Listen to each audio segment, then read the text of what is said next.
You know, there was a night I'll never forget. I was sitting in my old beat-up car outside a rundown apartment in Chicago, holding a final notice in my hands. Electricity shut off. 3 days. I remember gripping that paper so tight, my hands were shaking. I had $28 left to my name, and a little voice in my head kept whispering, maybe this is it. Maybe I'm just not meant to make it.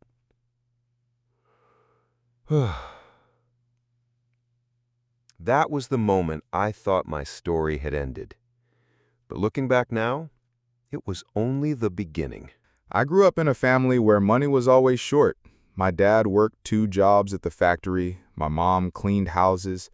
They did everything they could, but bills just kept piling up. By the time I was 18, I was working fast food, then warehouses, then construction, anything to scrape by. But no matter how hard I worked, I always felt like I was one step away from falling behind. And you know what hurt the most? Watching people around me give up. Friends from high school who said, "This is all we'll ever have. Don't dream too big."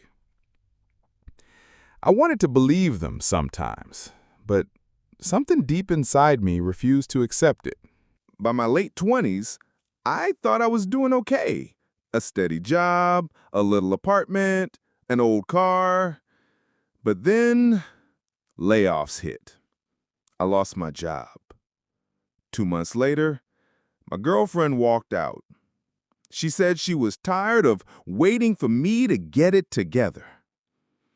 That crushed me. I wasn't just broke. I felt worthless.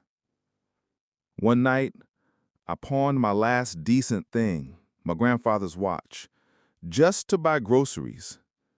Standing there in that pawn shop, I felt like the world was laughing at me. That was my lowest point. The place where most people stop. But for me, it was the place where everything finally shifted. It started small. I picked up a side hustle, fixing and reselling old furniture I found on Craigslist. At first, it was just gas money. But then I realized people would pay triple for something I had spent $10 fixing up. It felt unreal. For the first time, I wasn't just trading hours for dollars. I was creating value. But it wasn't smooth. I messed up, bought bad pieces, wasted money, even got scammed once. Still, I kept going. And then, one day, I took a risk. I borrowed $500 I didn't have, bought a whole storage unit at an auction. Inside that unit was something that changed everything. In that dusty unit, I found a stack of vintage guitars. Old, beat up, but valuable. I didn't know at the time. A friend told me one of them was worth thousands. I cleaned it up, put it on eBay, and within 2 days, it sold for $4,200. That single sale felt like lightning struck my life. Suddenly, I saw possibility. I reinvested every dollar. Storage units, auctions, flipping items. Within a year, I had turned those $500 into over $80,000. Within 3 years, I wasn't just flipping, I was running my own small business, hiring guys from my old neighborhood who needed a shot. And the wildest part? That pawn shop where I once sold my grandfather's watch, I went back years later and I bought the building. So why am I telling you all this?